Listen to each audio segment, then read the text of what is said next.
Су жинақтау кешені қысқы маусымға толығымен дайын. Шымкент қаласына су жеткізетін негізгі жинақтау кешені Ақпай Қарасу су қабылдағышы қысқы режимге өтті. Бұл жыл сайын қолға алынатын шаруа. Күзгі қысқы маусымда су тұтыну көлемі жаздағыға қарағанда азаятыны белгілі.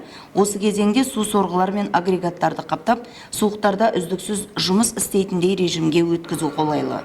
2022-2023 жылыту маусымына су көтеру бекет Ақпай Қарасу водозаборы түгелдей дайындық аяқталды. Қазіргі уақытта ол жерде 42 скважинаның барлығы да жылыту материалдарымен қапталып, ол жердегі запорный арматураларын түгелдей қапталып, жылыту материалдарымен қысқа дайындық жұмыстары жүргізілді. Дәл осындай жұмыстар Бадам Сайрам, Тассай, Күмісбұлақ су көтеру бекеттерінде жүргізілді.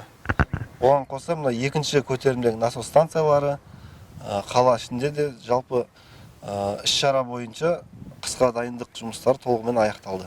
Жазғы уақытта Ақпай Қарасу су қабылдағышы қалаға тәулігіне 200 мың текше метрге дейін су жібереді. Қыста берілетін су көлемі 150 мың текше метрге дейін азаяды.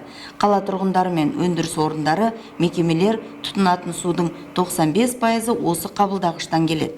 Ал қаланың оңтүстігін сумен қамтитын Бадам Сайрам су жинақтау кешені.